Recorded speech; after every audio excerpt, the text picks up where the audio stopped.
Bonjour à tous et à toutes et bienvenue. Nous sommes ravis de vous accueillir pour les rencontres du climat par Getlink, dont la volonté ici est vraiment de créer un espace de réflexion, voire de motivation, d'action, pour les entreprises et les individus désireux de piloter la transition. Nous allons tenter de comprendre comment l'appréhender et investir de façon efficace pour maximiser l'impact sur le climat. Alors, ces rencontres, elles se nourrissent du travail d'analyse et de décryptage activement mené par l'équipe de l'initiative de recherche sur Effective Corporate Climate Action que Getlink et la Toulouse School of Economics ont lancé ensemble. Je m'appelle Charlotte Kahn, je suis journaliste et je suis ravie d'animer cette deuxième édition, puisque vous êtes certains à nous suivre en ligne également, qui est consacrée à l'impact de l'action climatique des entreprises sur le coût du capital. Alors si la première édition évoquait les failles de la notation ESG dans ce domaine, aujourd'hui, nous allons réfléchir à la façon dont les acteurs financiers peuvent mesurer et valoriser l'action climatique des entreprises, comment ils vont pouvoir favoriser les meilleures performances climatiques et les stratégies de transition les plus efficaces, y compris d'un point de vue économique. Quelles sont leurs motivations? Le font-ils déjà? Alors sans trop déflorer le sujet, oui, il est tout à fait possible de le faire. Alors le pourquoi et le comment, nous allons l'évoquer dans un instant avec trois acteurs particulièrement concernés et investis sur la question et que je vais bien sûr vous présenter dans un instant. Mais je vous rappelle que nous sommes tous acteurs de la transition. Nous vous inviterons donc à participer, à poser vos questions. Des micros sont dans la salle à cet effet.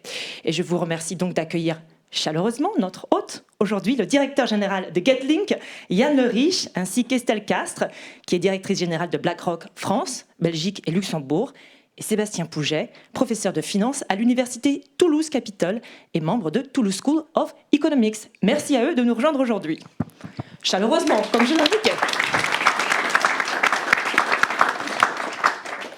Alors Yann Le Riche, pourquoi avez-vous voulu aujourd'hui soulever cette question, qui peut paraître d'ailleurs un peu épineuse, du coût du capital? Quelle relation devrait s'établir entre climat et profitabilité pour garantir l'efficacité de la transition? Et pourquoi est-ce que cette question est devenue opérationnelle et structurante pour le dirigeant que vous êtes? Bonjour à tous, je suis ravi de vous retrouver ici ce matin pour cette deuxième édition. Je vois que vous êtes toujours plus nombreux, ce qui est évidemment très encourageant pour nous.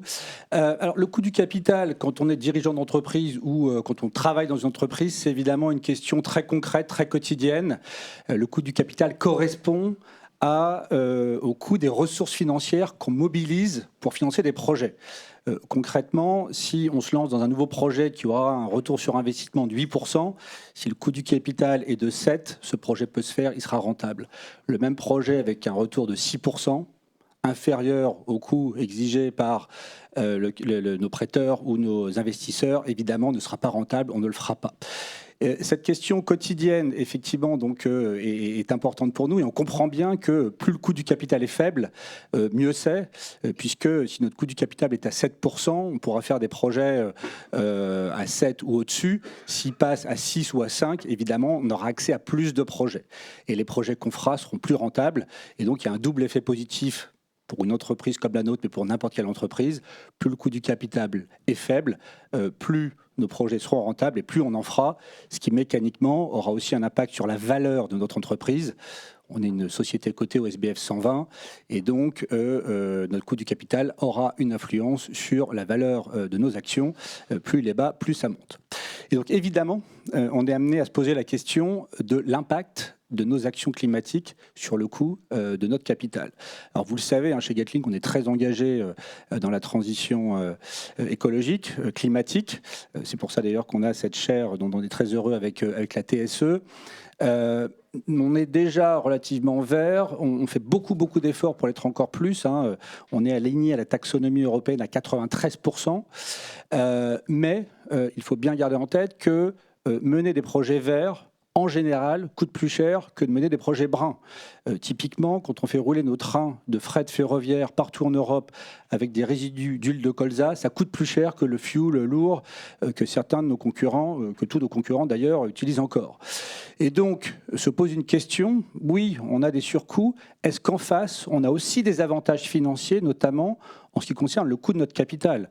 Dit autrement, est-ce que nos investisseurs, est-ce que nos prêteurs valorisent le fait qu'on est vert et qu'on fait des efforts pour réduire le coût du capital, réduire le retour exigé sur l'argent qu'ils nous confient, ce qui évidemment nous permettrait d'être plus efficaces dans nos projets, d'en faire plus, de faire plus de projets verts et donc d'être avantagés, d'avoir un avantage compétitif par rapport à nos concurrents bruns. Et donc c'est ça la question qui nous anime aujourd'hui, de savoir si cet avantage existe ou non. Merci Yann Meriche. Alors, Sébastien Pouget, vous avez analysé et réalisé plusieurs études internationales sur ce sujet. Alors, pour démystifier peut-être tout cela, les rendements attendus par les investisseurs pour les entreprises qui sont ambitieuses, comme Getlink, en termes d'action climatique, est-ce qu'elles ont des rendements en termes de coût du capital donc plus faibles que les autres ? Oui, merci beaucoup pour cette question. Merci beaucoup pour l'invitation. Donc, effectivement, j'ai pas mal réfléchi à cette question dans le cadre de la chaire que nous avons avec Getlink et aussi dans le cadre de la chaire Finance durable investissement responsable, qui est une chaire qui est sponsorisée par une dizaine d'asset managers et d'investisseurs institutionnels de la place de Paris. Et donc, on essaie de travailler comme ça en lien avec les investisseurs et les entreprises pour comprendre dans quelle mesure est-ce que les politiques climatiques des entreprises apporte un avantage pour les entreprises en termes de coût du capital. C'est une question qui est très importante. Yann le rappelait, il y a un besoin fort d'investissement pour assurer la transition climatique. L'Agence internationale de l'énergie estime qu'il faudrait 5 000 milliards de dollars par an à partir de 2030 comme investissement dans les infrastructures vertes et dans les énergies renouvelables. Pour le monde, on est à peu près à la moitié. Donc ça veut dire qu'il y a vraiment un gros effort qui doit être réalisé.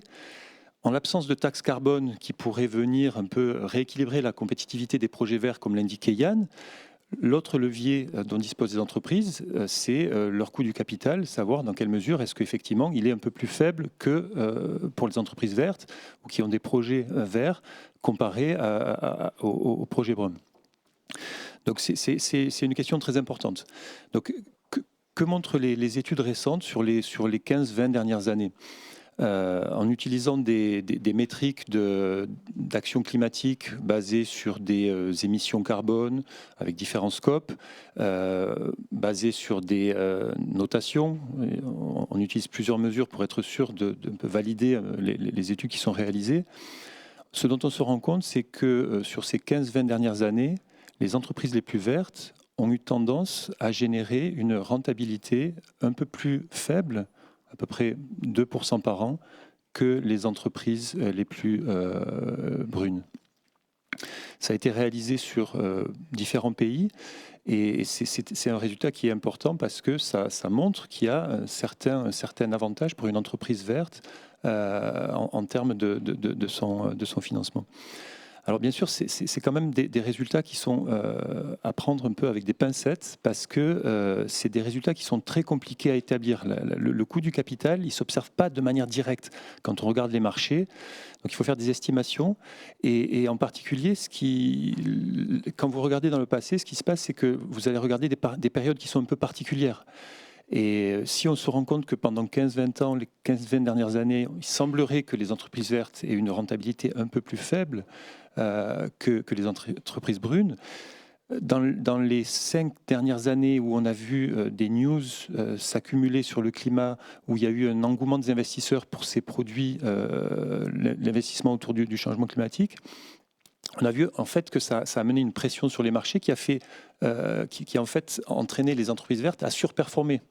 Donc sur certaines périodes, il est possible que vous ayez en fait un renversement de la performance des entreprises vertes par rapport aux entreprises brunes. Donc c'est une première raison pour laquelle il faut un peu essayer de bien prendre ces études avec toutes les précautions qui s'imposent. Il y a une deuxième raison qui est que souvent, ces études-là sont réalisées sur les marchés secondaires. On regarde quelles sont les rentabilités obtenues par les investisseurs pour plusieurs types d'actifs, que ce soit les marchés actions, obligations. Et en fait, ce qui est important pour une entreprise dans laquelle se finance, c'est à l'émission, c'est le marché primaire finalement, bien plus que le marché secondaire. Et j'ai réalisé avec des collègues une étude récemment sur le marché américain qui montre qu'en fait, sur le marché primaire, il semblerait que la prime carbone dont je parlais, elle est un peu plus faible que celle qu'on observe sur les marchés secondaires. parce que les marchés d'émissions, c'est des marchés qui sont particuliers. Vous avez des investment bankers qui vont venir jouer le rôle d'intermédiaire. Donc il y a plusieurs mécanismes de marché qui sont à l'œuvre. Et donc ça peut justement affecter les rentabilités ou offertes attendues, disons, par les investisseurs, et donc le coût du capital qui est offert aux entreprises. Donc voilà, mais les modèles dont on dispose, avec tout ce recul empirique que l'on a et avec les modèles dont on dispose aujourd'hui, il semblerait le plus probable, ce à quoi on pourrait s'attendre pour le futur, c'est plutôt une rentabilité un peu plus faible et donc un coût du capital un peu plus faible pour les entreprises vertes que pour les entreprises brunes, pour plusieurs raisons que l'on pourra peut-être évoquer en parlant des modèles climatiques. Merci pour votre analyse, Sébastien Pouget. Alors, Estelle Castres, avant même de vous demander comment vous, chez BlackRock, vous valorisez l'action climatique des entreprises, d'un point de vue un peu plus macroéconomique, comment est-ce que vous pensez que la transition vers une économie à 1,5 degré va se dérouler? Et quelles sont, selon vous, les opportunités et les risques de la transition? Les opportunités, on est à 5 000 milliards de dollars de coûts de transition, donc clairement, il y en a. Tout à fait. Merci. Alors, ça marche, oui, ça marche, ça fonctionne. Merci, et c'est avec un immense plaisir que je participe ce matin. Vous voyez, j'ai mis des cœurs pour parler du climat, parce que c'est un sujet qui est extrêmement important pour nous chez BlackRock. Et donc, si je reviens juste, alors d'abord déjà peut-être quelques définitions, parce que j'ai quand même encore besoin d'expliquer qu'est-ce que c'est BlackRock? Avant peut-être de répondre à la question de Charlotte, ce n'est pas un fonds, ce n'est pas un hedge fund, c'est une société de gestion. Donc l'argent que nous gérons n'est pas le nôtre, c'est l'argent de nos clients. Et notre objectif premier, c'est bien évidemment d'éviter un maximum de risques pour le compte de nos clients et d'optimiser leur couple rendement-risque. Ça, c'est vraiment juste peut-être un rappel, parce que j'ai encore trop souvent droit à « mais ce fonds BlackRock », non, ce n'est pas un fonds, c'est une société de gestion.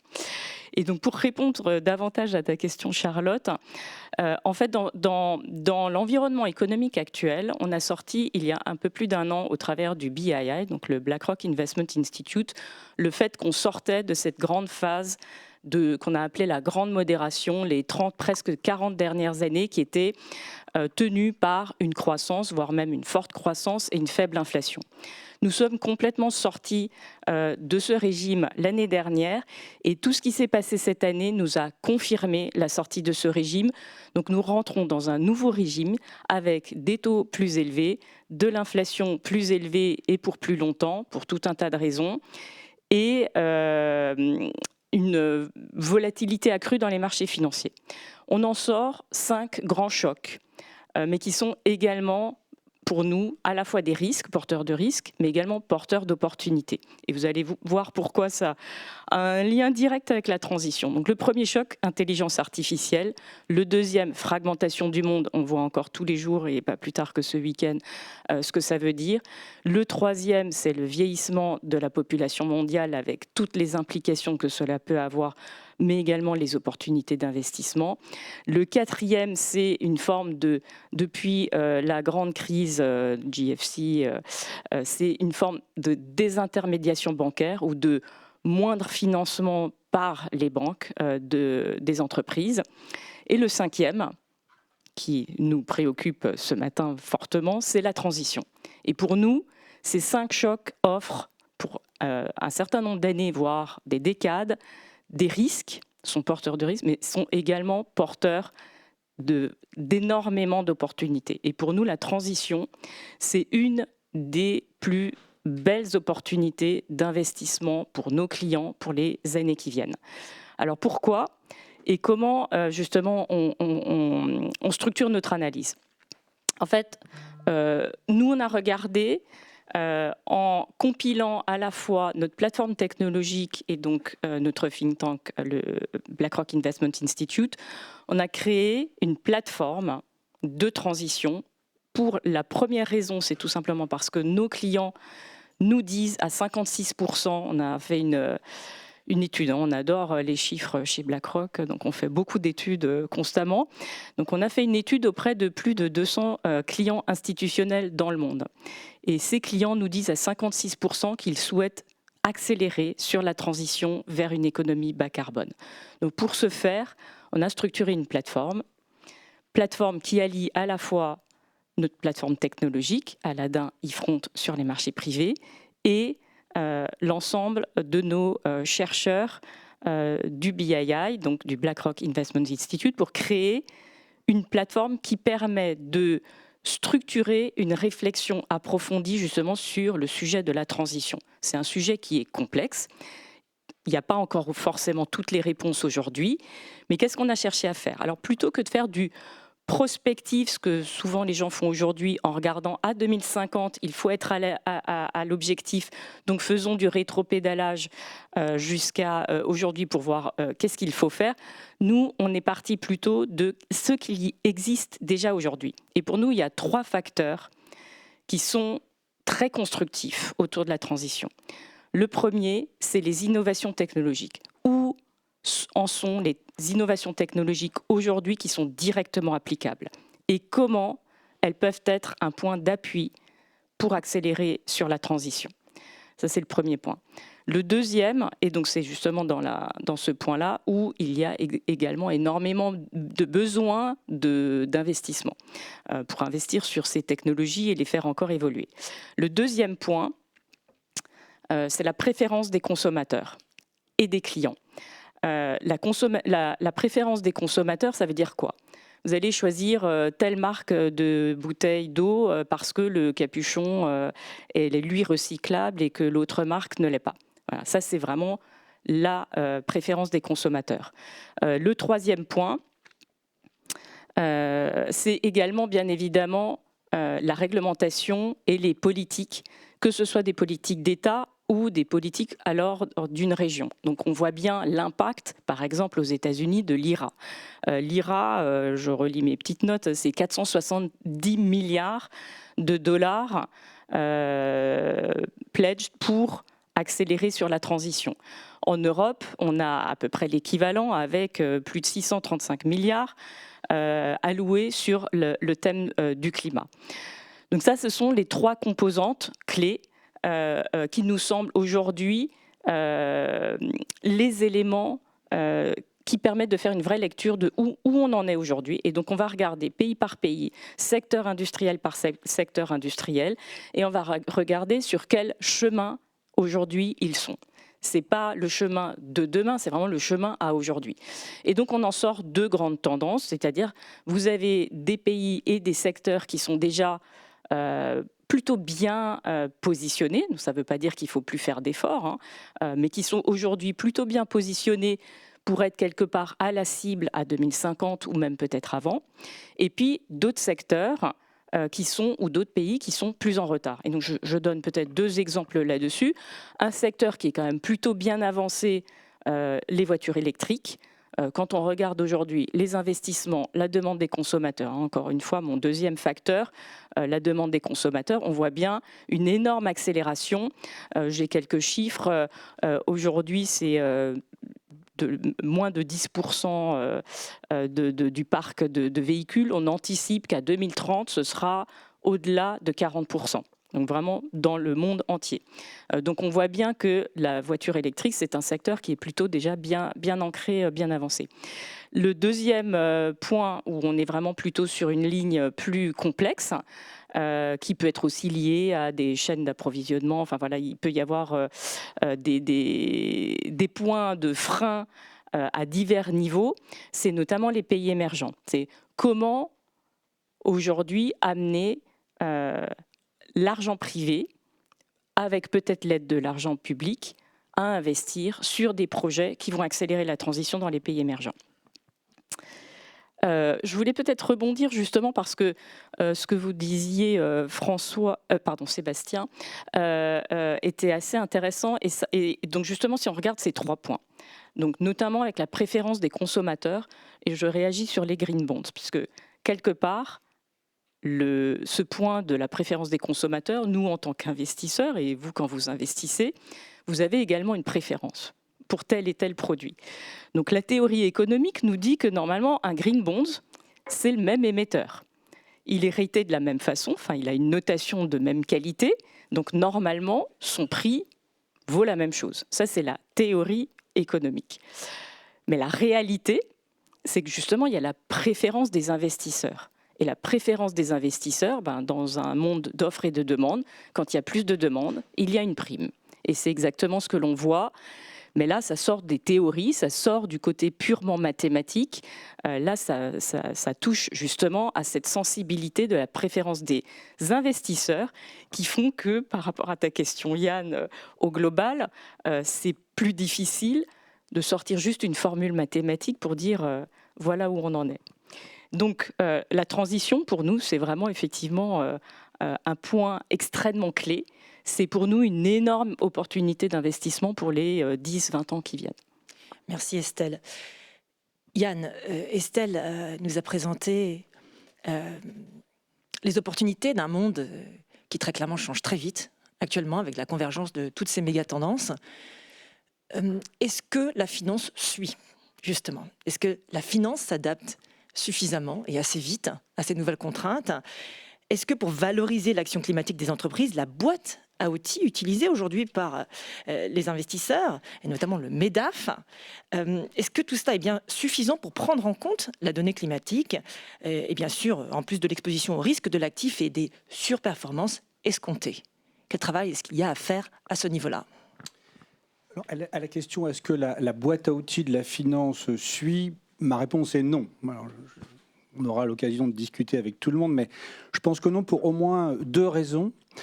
La première est que la boîte à outils de la finance, aujourd'hui, reste complètement déconnectée de la boîte à outils environnementale et ESG de façon globale. On le voit bien dans nos obligations de reporting, par exemple. À nouveau, on est une société cotée, on est soumis à un certain nombre de contraintes. Notre rapport annuel, notre document d'enregistrement universel, a toute une partie qui parle de finance, une autre partie sans lien qui va parler de climat, qui va parler de social, qui va parler d'autres sujets. Or, on le voit bien, l'Europe a fait un choix politique assez fort pour décarboner son économie, qui est de mettre en œuvre le principe du pollueur-payeur. Et ça, concrètement, ce que ça veut dire mettre un coût au carbone. À partir du moment où on considère que le CO2 et les autres gaz à effet de serre sont des polluants, on met un prix en face, et donc on est en train de faire le lien très directement. Alors ce lien aujourd'hui, tout ça c'est en train de se mettre en place. Pour une société comme la nôtre, le lien ne se voit pas dans nos comptes, on ne paye pas notre carbone et on le paiera sans doute que plus tard. Et donc le premier élément de réponse, effectivement, il y a cette déconnexion, et c'est pour ça, on l'avait évoqué rapidement ici lors de nos premières rencontres du climat, c'est pour ça qu'on a décidé de publier ce qu'on appelait notre marge décarbonée, pour justement faire ce lien. On prend notre marge classique sur EBITDA pour les spécialistes, excédent brut d'exploitation, à laquelle on enlève une facture virtuelle pour l'instant qui correspond à nos émissions de CO2 multipliées par un coût de la tonne standard qu'on a pris à 197 €, ce qui nous permet de calculer une nouvelle marge et de faire ce lien. Deuxième raison pour laquelle je pense qu'effectivement la boîte à outils de la finance aujourd'hui a pris du retard, c'est que ça a été évoqué, le MEDAF, qui est le modèle financier le plus pratiqué par tout le monde, par nous, et au moins par nous et par l'ensemble des analystes qui nous suivent. On suit toutes nos notes de broker. Le MEDAF est le modèle qui est utilisé. Donc, alors pour les non-spécialistes, c'est un modèle qui date des années 60, donc il va fêter bientôt ses 60 ans, et qui fait évoluer le coût du capital, alors selon plusieurs facteurs, mais celui qui différencie les sociétés, c'est principalement leur risque non diversifiable. Alors, on voit bien que le climat va être dans ces risques, mais on voit bien qu'il y a plus que le climat, parce que ce qu'Estelle a évoqué, c'est une préférence des consommateurs, et donc un déséquilibre entre l'offre et la demande selon les entreprises qui ne sera pas le même. Le MEDAF a été bâti avec en arrière-plan la théorie du portefeuille où il y a de l'argent à déployer et on cherche le meilleur risque-rentabilité, mais il y a bien une seule poche d'argent qui se déploie. Aujourd'hui, on voit qu'il y a, si je simplifie, au moins deux poches d'argent, une poche d'argent qui va que sur les actifs verts et une poche d'argent qui, elle, va sur les actifs verts ou les actifs bruns. Et donc, si on imagine qu'il y a une vraie préférence pour le vert, ce qu'on est en train de toucher du doigt ici et qui est confirmé par la pratique, eh bien, il y a plus d'argent vert qui va sur les sociétés vertes et donc mécaniquement, ça baisse leur coût du capital. Sauf que ça, le MEDAF, c'est pas du tout le prendre en compte. À nouveau, il a 60 ans, on n'en parlait pas à l'époque. Donc on a une base, une boîte à outils du passé à qui on demande de faire des choses. Alors concrètement, ce que ça donne, nous, il y a deux de nos analystes, alors je ne vais pas les citer ici, mais ils se reconnaîtront, qui se sont bien rendus compte en regardant Gatling que quand on faisait le calcul du MEDAF pour la société, il était un peu haut. Et donc, ils décrantent, mais à la main, notre WACC, notre coût du capital, pour dire, allez, ça paraît plus raisonnable. Mais donc on part d'équations un peu compliquées, on va regarder notre bêta, je ne rentre pas dans les détails, et puis à la fin, hop, à la main, on enlève un bout de machin. Bon, on voit bien que ça ne peut pas être satisfaisant et que, alors, Sébastien nous le dira, Estelle nous le dira, il y a certainement des modèles bien plus évolués que le MEDAF.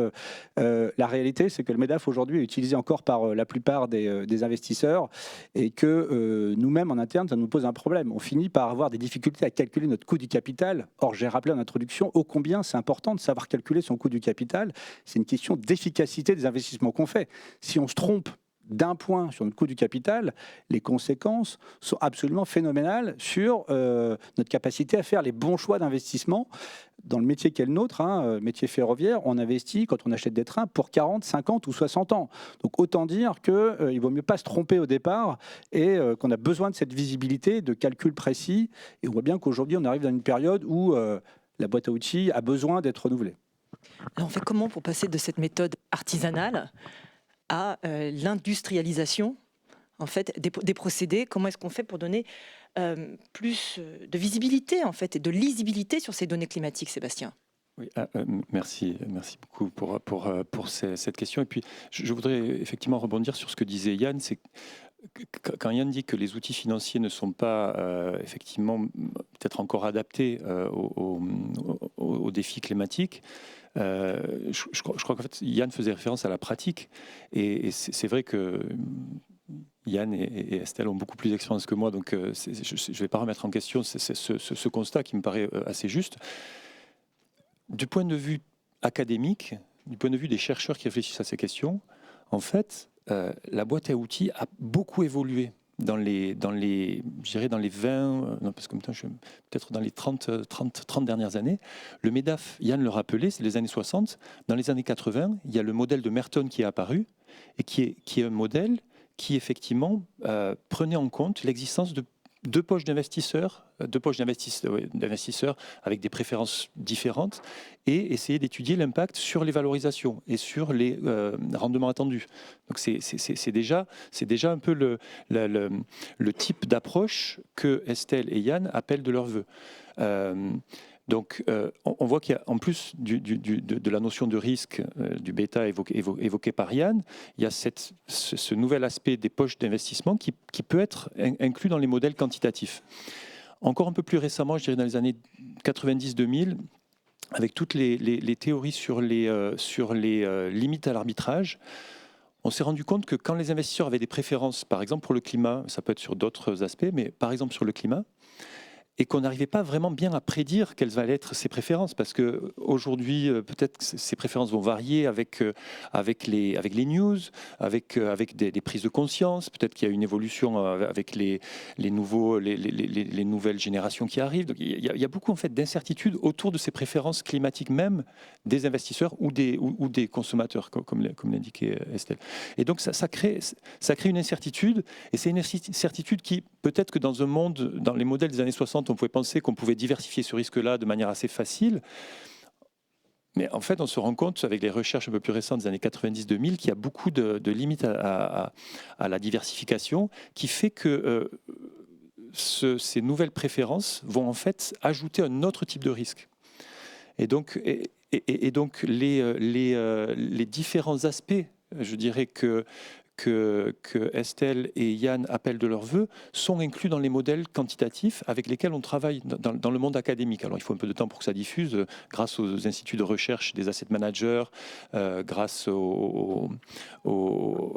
à l'innovation qui est mise en place par les entreprises, ça va petit à petit diffuser. Mais ce que je voudrais dire, c'est que, à mon sens, le problème de la mise en pratique de ces outils, c'est un problème qui est inhérent à la décision financière. C'est que ces outils-là, vous pouvez avoir la plus grande sophistication possible.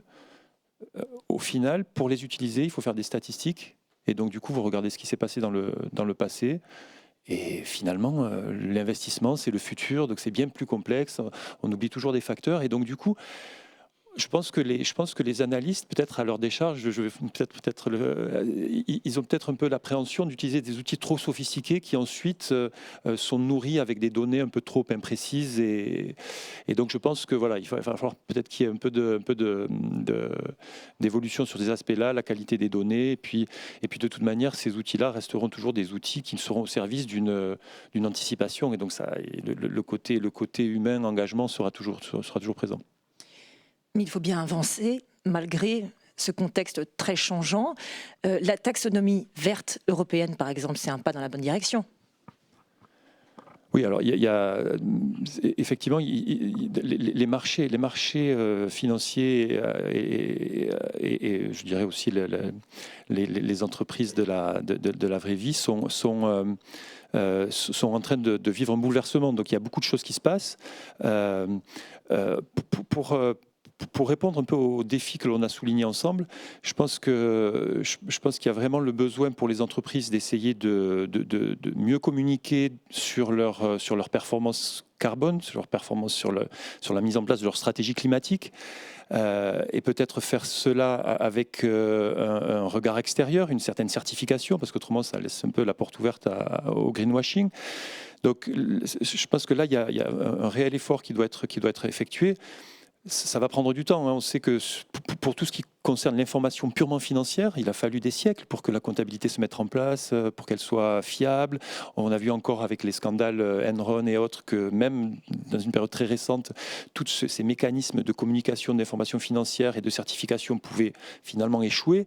Donc là, on est en train d'essayer en 15 ans, on est en train d'essayer de mettre en place presque une autre type de comptabilité, peut-être carbone, et donc c'est compliqué, ça peut amener du greenwashing.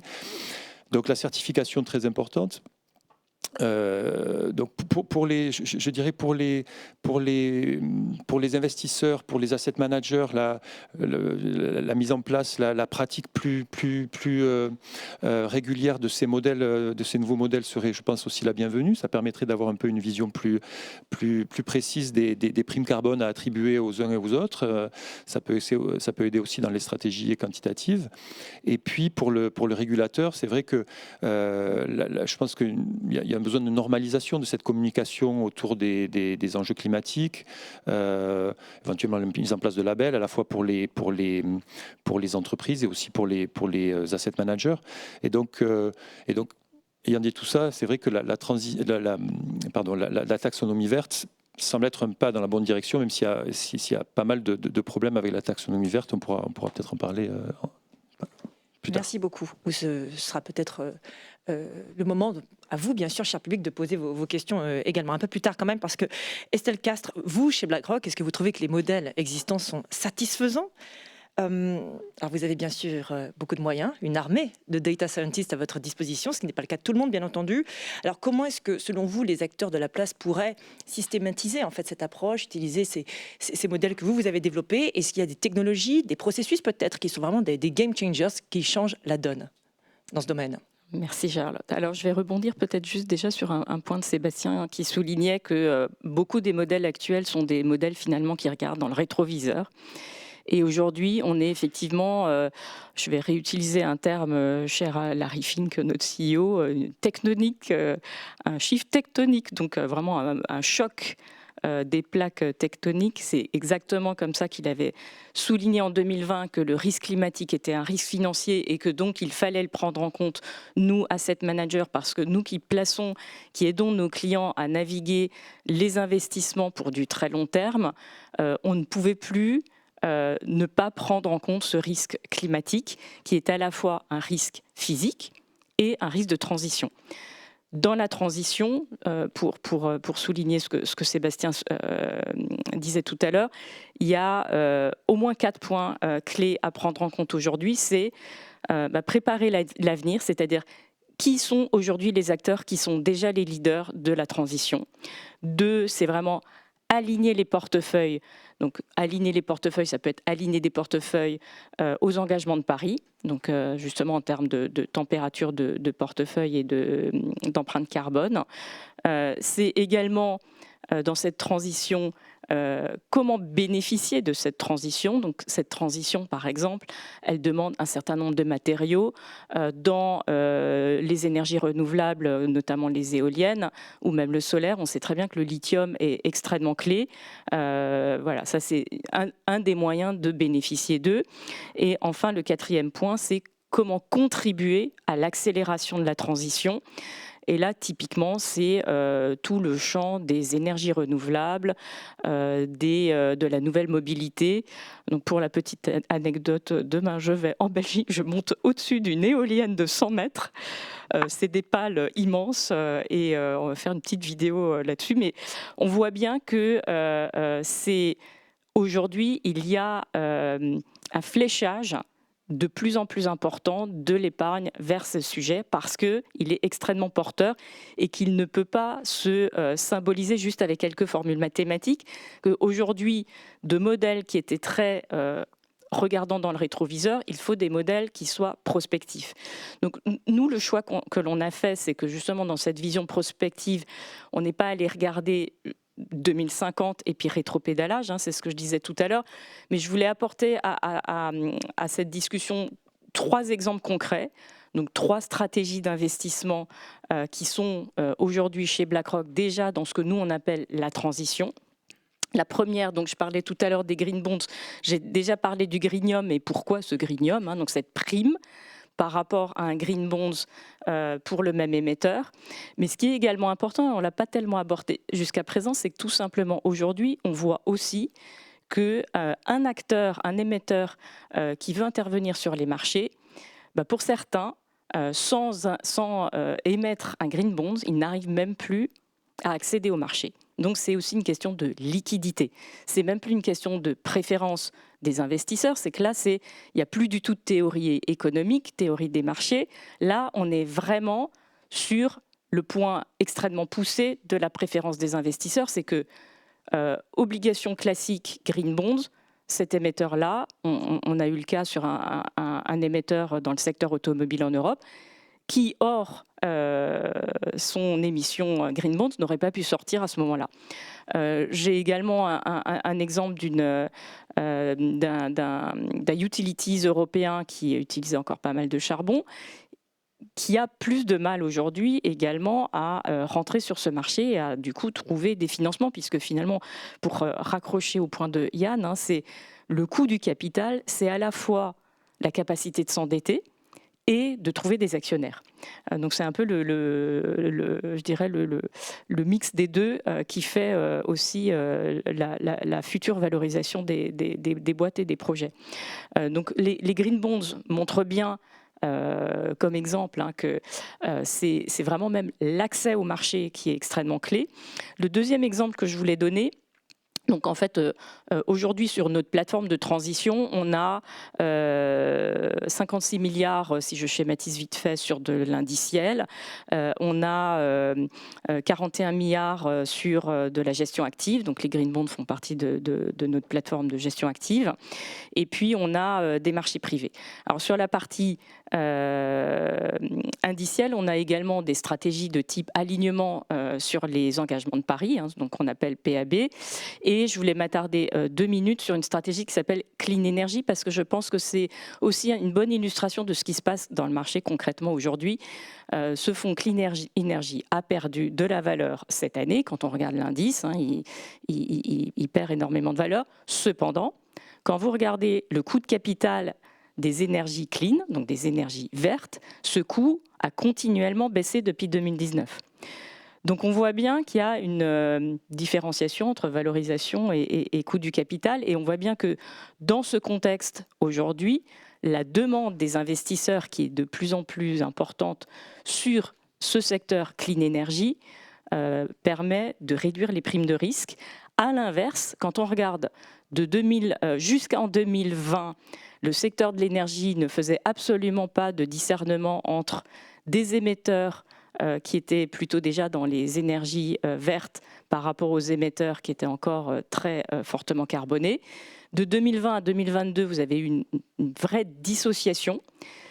Aujourd'hui, on voit quand même que la prime de risque a augmenté et qu'elle a augmenté davantage en Europe parce qu'il y a plus de pression politique et réglementaire en Europe par rapport aux États-Unis. Donc je pense que c'était aussi des points intéressants à noter.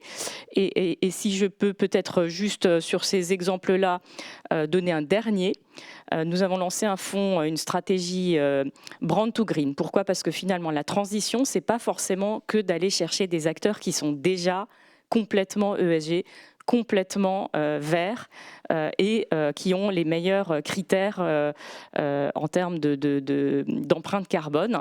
C'est au contraire, et je pense que c'est justement un des enjeux phares pour les prochaines années, et là où nous, BlackRock, voyons le plus d'opportunités pour nos investisseurs, c'est d'amener des acteurs très brown, donc très carbonés, à amener cette trajectoire d'amélioration pour qu'ils deviennent green. Donc c'est vraiment de les amener ce qu'on appelle le dark brown, donc en français du brun très très foncé, à d'abord light green, donc du vert clair, jusqu'à un jour du vert foncé. Donc comment on fait ça ? Et l'intérêt de la chose, c'est justement de les sortir de cette phase très carbonée. Il y a des secteurs, notamment par exemple le secteur des matériaux, qui est un enjeu certain. Les matériaux, c'est un secteur extrêmement carboné. Donc, comment on accompagne finalement ces boîtes pour les amener vers la décarbonation ? Donc, il y a plusieurs angles. Donc, déjà, il y a tout simplement l'angle de l'investissement. Et donc, notre lecture, je l'ai déjà pas mal détaillé. Le deuxième angle, c'est bien évidemment l'engagement. L'engagement, il est clé. Nous, on a 70 personnes qui travaillent chez BlackRock à engager et voter toute l'année. Donc, ils sont totalement dédiés à ça. Ils rencontrent plus de 5000 entreprises tous les ans. Ils vont les voir physiquement. Donc, ce n'est pas juste on envoie des courriers et on les questionne. On va les voir régulièrement et encore une fois sur ce sujet-là, on a une totale transparence et vous pouvez aller voir sur notre site internet. Donc on a 5 grands thèmes tous les ans qui sont présentés, c'est ultra transparent sur ce sur quoi on engage avec les entreprises. Et sur ces 5 thèmes, il y a un thème climat et ressources naturelles. Et vous pouvez voir toutes les boîtes que l'équipe de Stewardship est allée voir 1 fois, 2 fois, 3 fois dans l'année sur le sujet. Donc typiquement, un métrique là-dessus, on a réengagé cette année avec 1662 entreprises sur ces sujets de climat et de ressources naturelles. On donne la totale transparence de ce que l'on fait là-dessus. Et ça permet, au fil des années, d'améliorer la situation et d'amener ces entreprises qui sont vraiment dans ce dark brown, vert, au moins ce light green. Cette année, dans notre rapport de stewardship qui est sorti fin août, on a souligné qu'on avait noté que plus de 280 entreprises dans lesquelles on engageait très très vivement avaient fortement accéléré leur phase de transition. Donc voilà, quelques exemples concrets. Merci, un travail titanesque. Je pense que c'est la meilleure façon de le décrire quand même. Nous avions promis, bien sûr, nous vous avions promis en introduction que cette rencontre ne serait pas qu'un espace de réflexion, mais peut-être aussi un espace de motivation, voire d'action. Donc Yann Le Riche, pour conclure, et avant bien sûr d'inviter la salle à vous poser toutes les questions brûlantes que vous avez très certainement. Votre call to action aujourd'hui, c'est quoi ? Je pense qu'on est à un moment intéressant de l'histoire, parce que finalement, j'explique que le modèle que tout le monde utilise en pratique, c'est le MEDAF qui date des années 60, qui va fêter donc son 60e anniversaire là bientôt. Sébastien répond, oui, mais nous, les chercheurs, on n'a pas arrêté de travailler depuis 60 ans, et depuis les années 80, 90, 2000, on a des modèles beaucoup plus sophistiqués. Et Estelle nous dit, en réalité, la prise en compte réelle par les investisseurs de la question climatique, c'est plutôt assez récent. Alors, je ne sais pas si je ne veux pas déformer tes propos, mais tu nous disais que le greenium, on l'observe, et la préférence investisseurs, on l'observe depuis quelques années seulement. Et donc, on voit bien que là, il y a un gap à combler entre les pratiques antérieures. Et le MEDAF, on le sait depuis longtemps qu'il n'est pas satisfaisant. On sait depuis longtemps qu'il regarde en arrière et c'était déjà un problème. il avait malgré tout le bon goût d'être good enough en franglais. C'est-à-dire qu'il n'était pas parfait, mais finalement, il est assez simple à mettre en œuvre. Et puis, quand on essaie de faire beaucoup plus sophistiqué, finalement, on raffine le calcul, mais ce qu'on gagne ne vaut pas vraiment l'investissement. C'est finalement pour ça qu'on l'utilise tous. C'est pas de la mauvaise volonté ou voire de la fainéantise. C'est que finalement ça marche pas trop mal. Sauf que ce good enough aujourd'hui ne l'est plus. Ce qu'on est en train de voir, c'est que ça fonctionne plus. Et donc effectivement, la question qui se pose, et donc il faut qu'on s'empare. Et effectivement, si la place de Paris le fait, ce serait tant mieux. C'est qu'il faut qu'on trouve le MEDAF 2.0, celui qui sera good enough dans un monde décarboné, donc qui soit sans doute pas la boîte à outils très complète, les modèles que Sébastien a cités, Pharma French, il y en a plein d'autres, qui fonctionnent sur beaucoup de paramètres et les entreprises, les brokers, personne ne pourra se financer ces recherches avec des équipes pléthoriques de data scientists. Ça, c'est pas possible. Mais on voit bien que le statu quo n'est pas non plus satisfaisant, qu'on a tellement de décalage et recalculer des WACC à la main. Je le disais, certains de nos brokers, là, 2 nous ont décranté notre WACC, dont un de 0,8 points, enfin pratiquement 1 point. C'est énorme, ça change tout. Voilà. Et donc, il y a aujourd'hui besoin pour les praticiens d'un nouvel outil. Et donc, oui, c'est un appel à toutes les bonnes volontés pour essayer de l'établir et d'avoir quelque chose de satisfaisant pour tous. Merci Yann, à bon entendeur. Donc, vos questions pour nos participants aujourd'hui. Nous avons des micros à votre disposition dans la salle. Voilà, au premier rang, s'il vous plaît. Je vous prie de vous présenter également brièvement, si vous le pouviez. Donc Marie Brière, Amundi, donc ravie et merci beaucoup pour cet éclairage. J'ai trouvé vos échanges extrêmement instructifs et passionnants. Donc j'avais une question sur comment ça se passe en pratique, notamment pour un chef d'entreprise comme vous, Yann Riche, parce que donc on a vu que ces préférences pour les investissements verts, ils sont volatiles. Et donc ce pilotage, donc le coût du capital, il varie dans le temps en fonction des préférences des investisseurs. Comment ça se passe justement? Comment vous faites vos choix d'allocation, sachant que ce coût peut varier dans le temps? Donc comment vous pilotez dynamiquement vos choix d'investissement? Et également, il n'y a pas un coût du capital, il y a plusieurs coûts du capital. On parlait des obligations, donc il y a bond, green bond, il y a le coût action. Donc là aussi, comment se passe en pratique? Moi, je serais très curieuse de savoir cette allocation, ces choix de financement. Et j'ai une deuxième petite question sur la taxonomie européenne. Dans quelle mesure ça vous incite à modifier vos... Alors, vous êtes aligné à 94%, donc c'est très bien. Peut-être pour vous, la question ne se pose pas vraiment pour Getlink, mais peut-être vous avez l'expérience pour des entreprises moins alignées. Est-ce que c'est une réelle incitation à aller vers des investissements plus verts? Comment vous percevez les choses? Voilà, merci beaucoup. Bon, alors oui, sans rentrer dans trop de détails, d'abord vous avez raison, le coût du capital, il y a des coûts du capital. Selon les projets qu'on fait, un projet vert, ce qu'on vient de dire, devrait avoir un coût du capital, ou un projet plus ou moins risqué devrait avoir un coût du capital différent. On essaie de faire les choses le mieux possible, mais il y a toujours cette question qui n'est pas nouvelle, qui ne change pas avec le climat, qui est quel est le bon coût du capital pour quel projet et dans quelle mesure on l'adapte. Sur ces sujets-là, il faut être extrêmement clair. On fait du mieux possible et c'est aussi scientifique que possible, mais pas plus. Parce que simplement, on ne sait pas faire. Et je vais vous l'illustrer. Aujourd'hui, la vraie question qui est la nôtre, c'est qu'on est dans un monde qui est de plus en plus volatile sur ces questions climatiques. J'ai parlé tout à l'heure du principe du pollueur-payeur qui est mis en place par l'Union européenne. Très bien.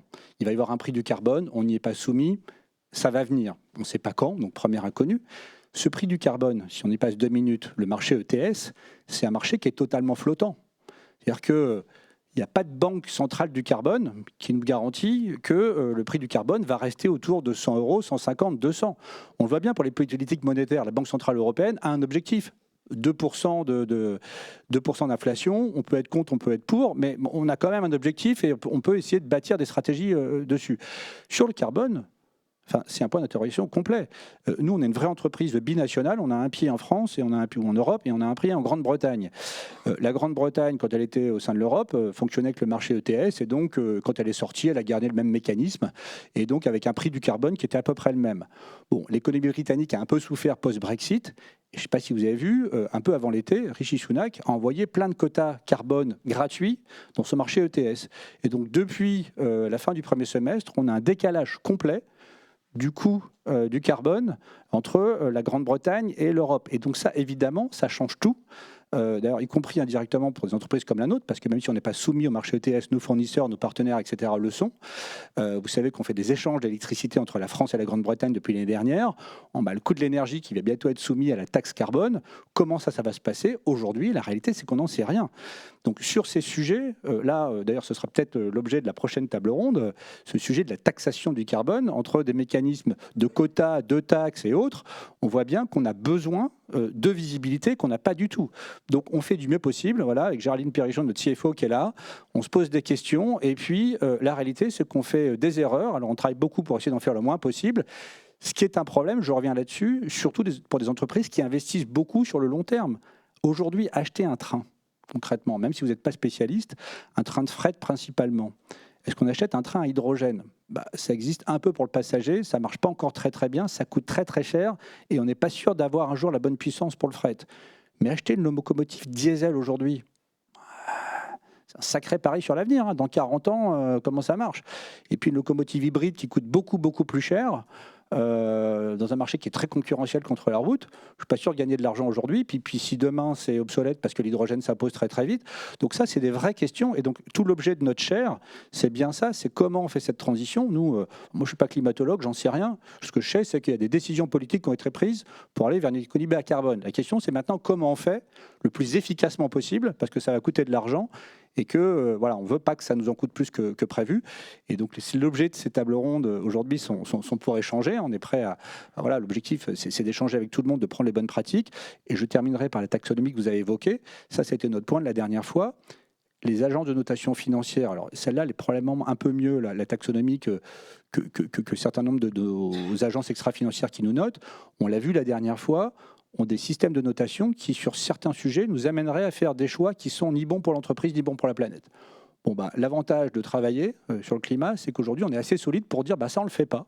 Tant pis pour la notation, mais on l'explique à nos investisseurs, qui d'ailleurs le comprennent plutôt bien, que l'objectif, c'est pas d'avoir une bonne note. Alors, c'est pas comme à l'école. L'objectif, c'est d'avoir une trajectoire carbone qui soit efficace et qui soit bien comprise par tous nos stakeholders.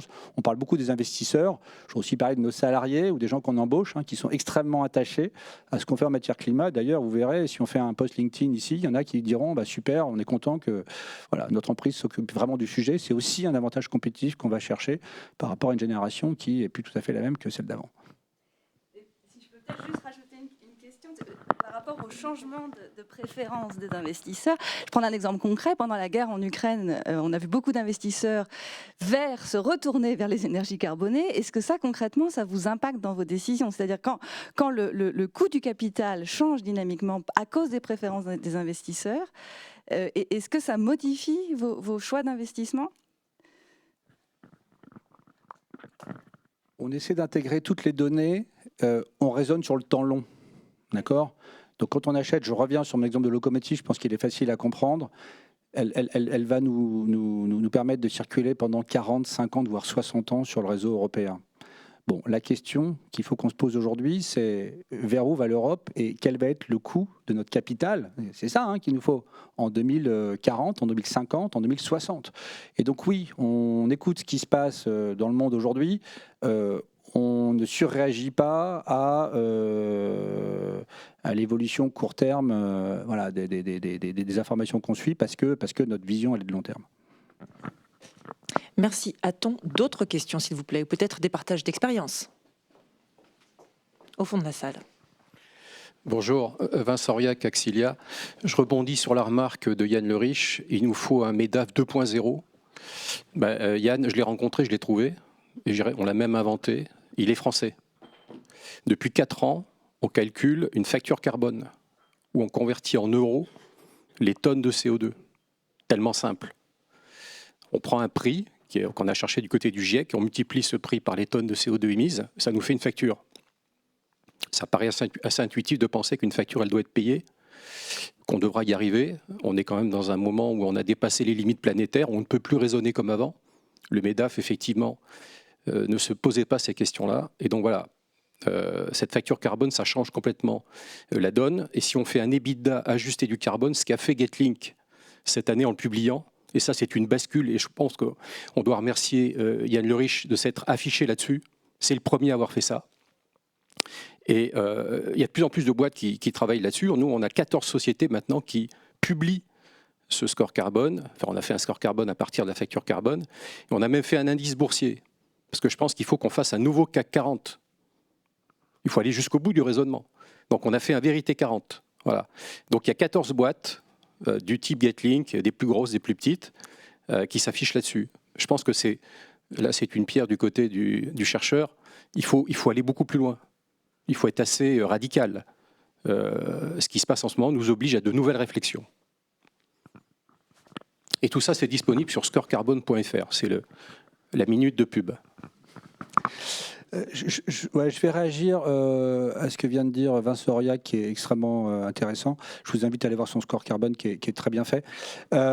Néanmoins, il y a quand même deux choses qu'il faut qu'on garde en tête. C'est l'impact. Alors, je vais essayer de ne pas être trop technique, mais quand on parle de carbone, il y a un impact sur le coût des projets. D'accord ? Ma locomotive qui coûte plus cher quand elle fonctionne à l'hydrogène, typiquement, qu'une locomotive classique. Et donc ça, ce que calcule Vincent et ce qu'on a calculé avec la marge décarbonée, ça impacte bien nos coûts. C'est du cash qui sort, qui est plus élevé. On rajoute une facture. Il y a une deuxième question qui reste bien ouverte, c'est la discussion d'aujourd'hui, c'est celle du coût du capital. C'est l'argent que nous confient donc, ou nos actionnaires ou nos prêteurs, et sur lequel ils demandent un retour. Et ça, c'est une autre question. Et effectivement, moins ce retour est important, plus ça nous permettra de financer des projets verts, plus on sera compétitif par rapport aux acteurs bruns, et donc plus on pourra continuer à nous développer. Donc il faut bien les deux côtés de l'équation, et la deuxième, elle reste encore entière. Mais sur le coût du capital, il n'y a peut-être pas besoin de se poser la question. Si on ajuste les l'EBITDA, la solution, elle est toute trouvée. Et en plus, on n'a pas à se poser des questions métaphysiques sur l'actualisation des flux futurs. Ça on peut y passer la semaine entière. On ajuste chaque année l'EBITDA de la facture. Il n'y a plus besoin de travailler sur le coût du capital.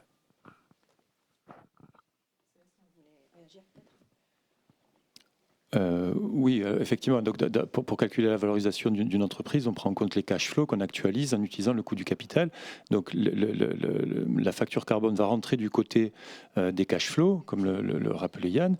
Et ce que vous indiquez, c'est que vous pensez que si on s'occupe du climat au niveau des cash flows, on n'a plus besoin de contrôler pour le niveau de risque. Et donc, du coup, ça ne va pas affecter le coût du capital. Alors, effectivement, le fait de prendre en compte le climat via une taxe carbone ou via une pénalisation carbone au niveau des cash flows, ça fait une partie du job, mais je ne suis pas complètement sûr qu'il n'y a pas encore un ajustement nécessaire au niveau du coût du capital, parce que, par exemple, le fait que la taxe carbone ou le fait que la valorisation carbone peut bouger avec le temps, ça va entraîner une incertitude. Est-ce qu'on va pouvoir diversifier cette incertitude ou pas ? Ça va rentrer dans le coût du capital. Donc, je pense que ce n'est pas dans la bonne direction, mais je ne pense pas que ce soit la fin de la question sur le bon coût du capital.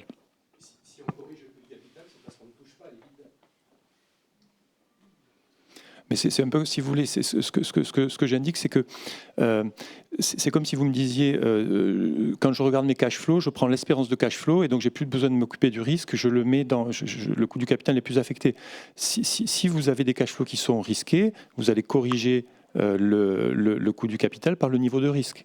Si vous me rajoutez un terme dans les cash flows qui est une taxe ou une valorisation carbone et qu'elle n'est pas donnée, elle n'est pas fixée pour les 50 ans à venir, ça va me créer un risque. Donc du coup, ça va aussi affecter le coût du capital. Donc c'est voilà.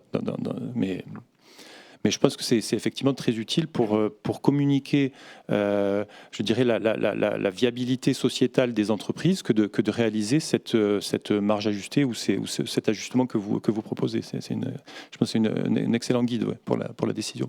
Merci Sébastien, je vous en prie. Bonjour, Christophe Arguerin, Société Nexens. J'ai une question pour Estelle. Je sors de roadshow financier aux États-Unis et à Londres. Je vois un changement de ton côté société d'investissement, fonds et hedge funds, très fort depuis 6 mois. De ton et d'approche, pourquoi ? Parce qu'on voit une économie qui tend à être de plus en plus récessive dans les prochains mois. On voit que ça bouscule beaucoup en Allemagne. Ça arrive en France, c'est déjà le cas aux États-Unis. L'argent pas cher, le temps de l'argent pas cher est révolu. l'accès aux matières premières, notamment les ressources naturelles, a un coût environnemental très fort. On l'a vu actuellement sur l'arrêt de certaines mines de cuivre au Chili et au Pérou par rapport à l'empreinte carbone qui est phénoménale pour les véhicules électriques. Et également, je vois une énorme tension actuellement sur le front de la régulation, où il y a une amplification, en tout cas aux États-Unis, de ce que j'ai senti, d'un front anti-ESG.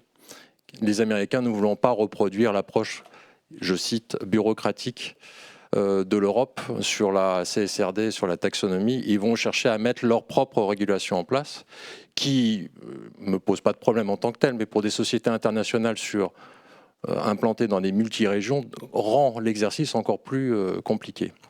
Donc ces 4 éléments qui sont en train de s'aligner fait que je trouve, personnellement, c'est juste un sentiment, que les investisseurs que nous côtoyons tous les ans, j'en vois 400 par an, sont en train de se basculer de plus en plus sur un retour important sur la notion de profit.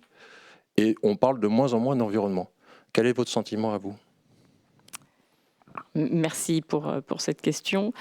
Alors, je vais revenir sur l'enquête que l'on a menée, puisque là, du coup, c'est vraiment c'est du factuel, c'est ce que nos clients nous disent concrètement. Donc, je parlais tout à l'heure de cette enquête que l'on a réalisée autour du sujet transition et accélération de la transition. Donc, je disais tout à l'heure que 56% de nos clients institutionnels dans le monde nous disent vouloir aujourd'hui accélérer. Et donc, contre-intuitivement, par rapport à ce que vous me posez comme question, en réalité, ce sont les Américains et les Canadiens qui veulent aujourd'hui largement, en grande majorité, accélérer. En Europe, on est, je pense que la réponse qu'on a eue, qui doit être autour de 45% des institutionnels veulent accélérer, et de mémoire, parce que je n'ai pas les chiffres là juste sous les yeux, mais 25 ou 30% vont continuer tels qu'ils le font aujourd'hui. Donc on a quand même en Europe une vaste majorité de gens qui soit vont au moins continuer, soit vont accélérer. Mais aux États-Unis, on a encore plus d'investisseurs institutionnels qui veulent vraiment accélérer. Donc ça, je pense que c'est extrêmement positif. Ça montre bien que d'abord, justement, l'IRA fait son travail aussi. C'est vraiment supporté par la politique. Et là encore, ça rejoint la préférence des investisseurs. C'est que les investisseurs eux-mêmes disent « nous voulons accélérer ». Donc nous, ça conforte encore davantage notre vision que sur la transition. On a un vrai mouvement mondial, parce que si je vous parle également des clients en Asie, alors ils sont moins majoritaires à vouloir vraiment accélérer. Cependant, c'est quand même des questions qui sont quasiment des questions quotidiennes dans les rendez-vous que l'on peut faire, nous, asset managers, avec ces clients-là. Ce sont continuellement au moins des questionnements, voire de l'action. Et vous avez même en Asie des fonds de pension qui sont très avancés sur ces sujets climatiques. D'autres questions de la salle ?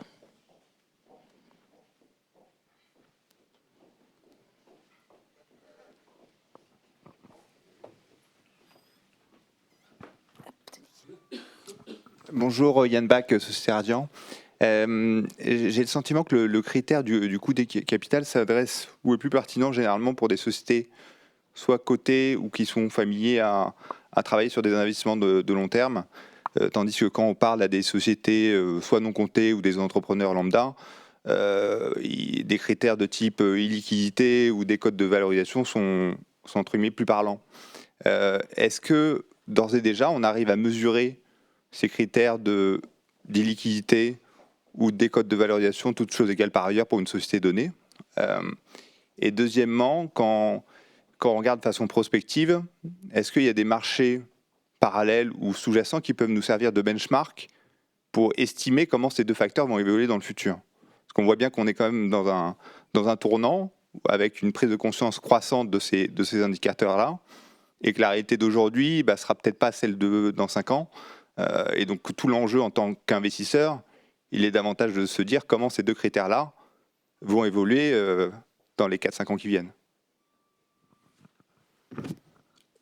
Merci pour votre question. Donc c'est deux choses. Les le coût du capital, il va affecter toutes les entreprises, que ce soit les entreprises cotées, mais aussi les entreprises non cotées. Pour les entreprises non cotées, ça ne va pas passer par les marchés, ça va passer par leur relation avec les banques. Et il y a eu des études qui aussi ont étudié la question de savoir si les banques appliquaient des taux différents pour les entreprises vertes et les entreprises un peu plus brunes. Et c'est à peu près les mêmes conclusions que l'on trouve sur ces données-là. Maintenant, les données que l'on étudie, ce sont des données qui viennent du passé. Les choses bougent dans la question du climat. L'urgence se fait de plus en plus pressante. Estelle le rappelait. Finalement, on doit utiliser je ne pense pas qu'il faille jeter les modèles, mais on peut garder les modèles et essayer de s'en servir de manière à être un peu plus prospectif et en essayant de regarder ce que l'on connaît du passé sur les mécanismes et de prendre en compte les nouveaux développements que l'on peut anticiper pour les mettre dans ces modèles. Pour essayer de faire du benchmarking, comme vous le disiez, je pense que c'est possible, oui, c'est possible. Il faut essayer de bien identifier les entreprises qui sont les plus comparables. Je pense que vous faisiez référence au fait d'analyser des entreprises qui n'étaient pas dans le côté, essayer de leur appliquer des primes carbone que l'on observe ou des primes liquidité que l'on observe sur les marchés cotés, les appliquer sur les entreprises non cotées, c'est ça que vous vouliez dire ou... Pas uniquement sur les marchés. En fait, j'ai tendance à considérer que le sujet climat... j'ai essayé de m'inspirer d'autres marchés de façon à comprendre comment peut évoluer la prime, enfin plutôt la liquidité ou la décote de valorisation sur le sujet climat. Je sais pas, je sais pas s'il faut prendre l'armement, je sais pas s'il faut prendre l'alcool, je sais pas quel autre marché peut être pertinent de façon à estimer au mieux quelle sera finalement la décote de valorisation d'une société peu vertueuse en climat dans 5 ans. Oui, je vois ce que vous voulez dire. Quand vous parlez d'un autre marché, c'est dans d'autres industries, il y a aussi des questions de réallocation des portefeuilles dans les sin stocks, par exemple. Donc je dirais que si vous regardez ces aspects-là, si vous regardez d'autres types de préférences sociétales, ça peut vous informer sur les mécanismes à l'œuvre. Je ne pense pas que ça puisse vous informer sur la taille des primes parce que c'est l'intensité des préférences qui va être différente. C'est peut-être pas les mêmes facteurs qui font évoluer les primes que vous avez ou les décotes que vous auriez sur les industries du tabac que celles que vous allez avoir sur la transition écologique ou climatique. Et donc je pense qu'on peut regarder ces industries-là ou ces marchés-là pour comprendre les mécanismes, mais pas pour comprendre les amplitudes, je pense. Ouais. Merci. D'autres réflexions peut-être de la salle?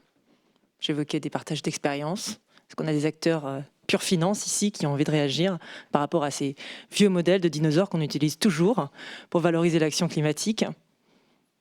Est-ce que ça vous fait réagir? Pas tant que ça. Si, monsieur. Oui, bonjour. Fadel Lacroix, directeur énergie du groupe Orange. Ma réflexion, ce serait, je me demande quand même si avec le contexte environnemental, la crise climatique, si le coût du capital à long terme n'a pas vocation en fait à croître en réalité. On commence déjà à lire beaucoup de choses sur le fait que des secteurs ne deviennent plus assurables. En Floride, par exemple, dans l'immobilier, c'est compliqué d'assurer. Donc, d'un point de vue macroéconomique, je me demande si l'évolution de tout ça ne va pas être vers une hausse du coût du capital, qu'on pourrait peut-être imaginer une réflexion qui est le coût du capital, c'est de la dette, des fonds propres, mais peut-être aussi un prélèvement sur l'environnement.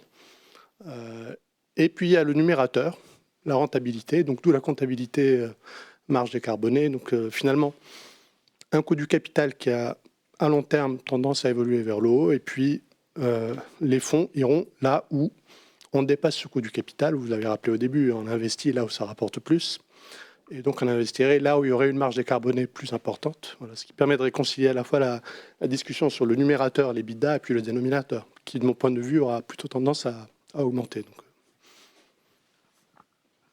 Ouais, alors moi, je ne ferai pas de pari sur le coût du capital à long terme. Je ne sais pas, j'observe les marchés comme vous. Là, la question était la différence de coût du capital entre une entreprise verte et une entreprise brune. Est-ce que ça apporte un avantage? On comprend que la réponse est oui, mais qu'on ne sait pas bien le calculer. Et donc, on a envie de mieux le calculer parce qu'effectivement, si on va être précis dans nos calculs, même si le coût du capital était amené à évoluer dans le futur, si l'écart grandit entre les entreprises vertes et les entreprises brunes, ou au contraire se rétrécit parce que les préférences des consommateurs évoluent, ça, il est important de le savoir pour bien investir.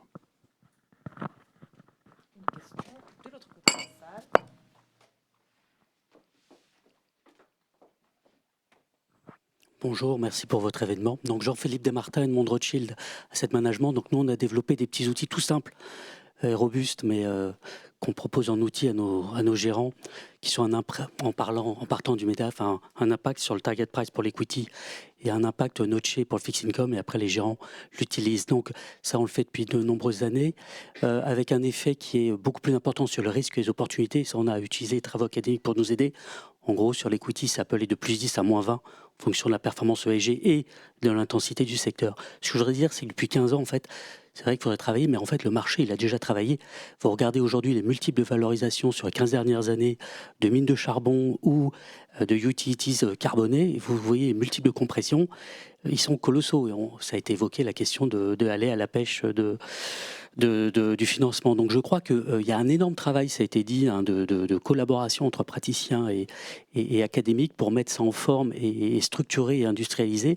La bonne nouvelle, c'est qu'il y a déjà beaucoup d'acteurs qui ont du matériau côté entreprise comme investisseurs, et ça marche. Et ça marche pour l'investisseur, que ce soit en termes de performance comme de risque. Merci.